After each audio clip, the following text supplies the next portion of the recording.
Very good morning, students. Children, today in English, we are going to start a new lesson that is a poem, chapter 4.4 Home, Sweet Home. Okay, before starting the poem, children, let me just tell you about the information about the poet John Howard Payne. Students, John Howard Payne was an American actor, even poet, playwright, and author who is very fond of his home and remember it with love and cherish all the moments spent in it. Even the poet says that though we may meet palaces and fun filled places anywhere, but there is no place like home. So, children, in this poem, the poet is telling that in the world you're going any places or anywhere, but the best place is your home. So, shall we start begin with a poem now? So, I want you to children just please open your textbook, The Home Sweet Home. The first stanza: mid pleasures and palaces, though we may roam, be it ever so humble, there is no place like home. A charm from the sky seems to hallow us there, which seek through the world is near met with elsewhere. Home, home, sweet, sweet home. There is no place like home. Oh, there is no place like home. So, children, as I said you, that poet is very fond of his home and remember it with love when he is away. So, here in the first stanza, he says that though we may roam around palaces and pleasure filled places, means feeling happy, enjoy anywhere, but there is no place like home, however simple it may be. But something magical from the sky seems to have made it holy. Holy means children connected with God or with religion, special importance. So we cannot find this anywhere else in the world. However, much we may search for it, but there is no place like home, sweet home. Now the second stanza. An exile from home, splendor dazzles in vain. Oh, give me my lowly thatched cottage again. The birds sing gaily that come at my call. Give me them and the peace of mind, dearer than all. Home, home, sweet, sweet home. There is no place like home. Oh, there is no place like home. Okay, let me tell you the meaning first. The meaning of exile means children forced to be away from home from some reason. And splendor means magnificence, means very good, beautiful.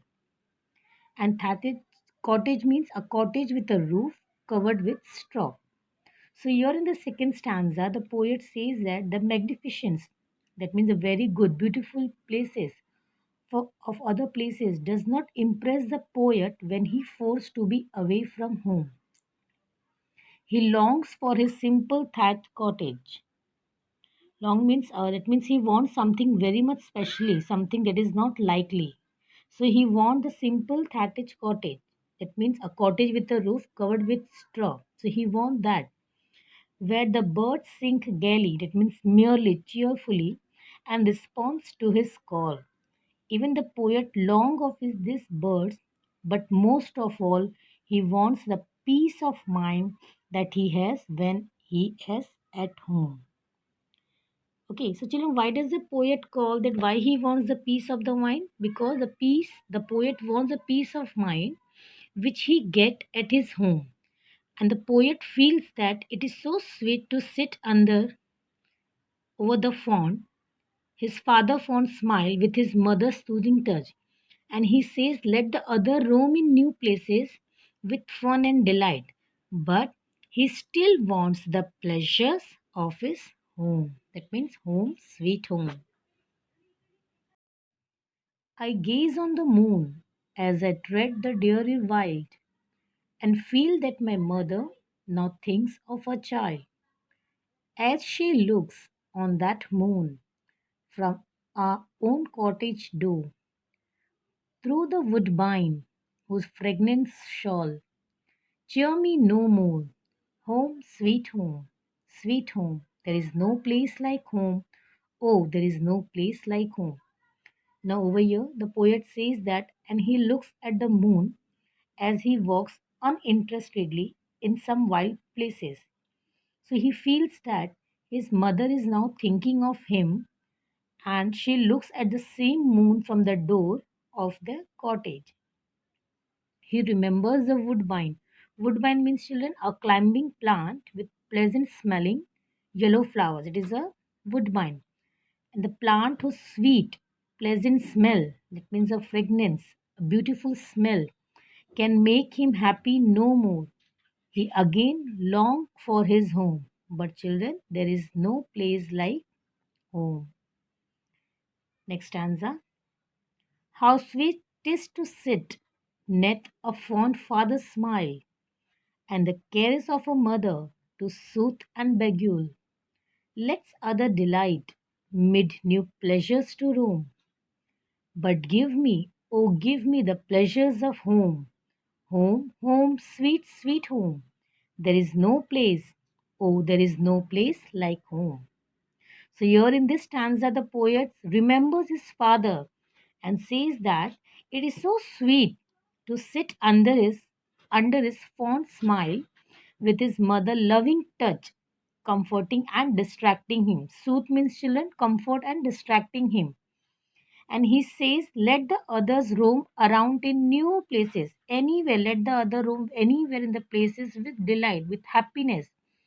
But he wants the pleasures of his home. And where he will get the pleasures? Only at his home. Home, sweet home. To thee I will return, overburdened with care. The heart's dearest solace, with smile on me there. No more from that cottage again will I roam. Be it ever so humble, there is no place like home. Home, home, sweet, sweet home. There is no place like home. Oh, there is no place like home. So here the poet finally tells his home that he will return to it full of worries and troubles, and he will be fully comforted there, and he will never go away from his cottage again, however simple and inexpensive it may be. But there is no place like home. He repeats, there is no place like home. So, exactly, children, what's the poet tries to tell? That is telling that in the world, if you're going anywhere, of any places, of any palaces, wherever you wish to go, but the best place is your home. And why the poets call wants the peace of the mind? The poets want the peace of mind which he gets at his home. And even the poet feels that it is so sweet to sit under his father's fond smile and with his mother's soothing touch. It means a very comfort touch of his mother and a father's fond smile. And he says, let the other roam in new places with fun and delight, but he still wants the pleasures of his home. Okay, I hope you all have understood the poem, children. So now let's see the meaning of this poem. First one, means a middle. Charm means something magical. Third one, to hallow. It means to make it holy. Fourth one, exile. It means forced to be away from home for some reason. Fifth one, splendor. It means magnificence. Sixth one, thatched cottage means a cottage with roof covered with straw. Seventh one, tread means walk lightly. Eighth one, dear.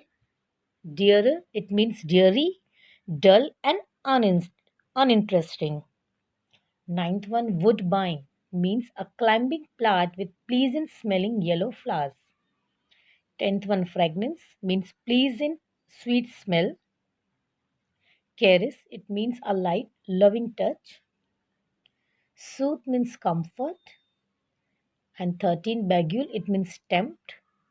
14th one, solace, it means comfort. Okay, sorry, I forgot to write over here, but the last meaning is comfort. Okay, children, I hope you all have all understood even the meanings and even the poem also. But I want you to still just children just read the poem once again. Okay, okay, children. Now let's discuss some question and answer of this poem. Hard words you will write in your notebook. Meanings too, even you will write in your notebook. Okay, now let's see your first assignment. That is textbook pages 95 to 96. First question. How does the poet glorify his home in the first stanza? Glorify means how does the poet explain, has described about his home in the first stanza. So let's see. The poet says that though we may roam palaces and pleasures filled places, there is no place like home, however simple it may be. But something magical from the sky seems to have made it holy. So we cannot find this anywhere else in the world, however much we may search for it. Second question. How does the poet describe his home in the second stanza? The poet says that his home is a simple thatched cottage where the birds sing gaily and respond to his call. He gets the longed for peace of mind when he is in home. Third one, what makes the poet remember his mother? So, what makes the poet remember his mother? The sooth touch. Yeah, the sight of the moon in the sky makes the poet remember his mother. What does the poet miss? The poet misses the gaily singing birds, the fragrant woodbine, his father's fond smile, and his mother's loving caress, and of course, he misses his humble thatched cottage. Okay, now just see the fifth question. What does the poet hope for? So, here the poet hopes to return to his home and never leave it again. Okay, now here we have some open ended questions. Children, if you want, you can write it with your own also. It's not compulsory that whatever I had given the answers that you will copy it out in your workbook. If you wish to write with your own, so children, you can. Okay, the first question. In which profession is a person forced to stay away from his home, that means homeland, for a long time? Try to guess why the poet is forced to stay away from his home. So, here a person in the army or in the navy or air force is forced to leave home. Is it, children? And if he is a travel writer or a student too, he may have to leave home. So, today, anyone in any profession may have to leave home depending on what job he is doing. So, probably the opportunities for jobs near the poet's home are few. So, hence, he has to leave home in search of a job and he is forced to stay away when he gets one. Okay. Question number two. Write a few things that you would really miss about your home if you were to stay away from it for long. Can you guess, children? Can you tell me what you miss when you were stay away from your home? Yes, if I were to stay away from home, I would firstly miss my family. That's everyone misses. Then I would miss my comfortable bed, the view outside my big bedroom window, and the crow that takes food from my hands. And I would also miss my table, cupboard, and my rocking chair. There are lots of things that we misses. There are favorite things which are there in our house. So when we go outside anyway, children, so we misses all these things. Okay. Now the language study. Which are the lines that are repeated in the poem? Children, have you seen that lines that are repeated in every stanza? Can you guess? Yes. The lines are repeated in the poem are: be it ever so humble, there is no place like home. Home, home, sweet home. There is no place like home. Oh, there is no place like home. So they are repeated to emphasize the poet's longing for his home. However simple it is, and the repetition also creates rhythm in the poem. Okay, now write down the words that have been shortened and give their long forms. So mid means amid and amidst. It means a middle, short form of mid. Nearer, it means never. You have seen that many words are given the short form in the stanza, but the full word is over here. Through means through, tis means it is, and neath means beneath. Okay, children. Okay, just next the next period, I will be sending you the PDF file. Okay.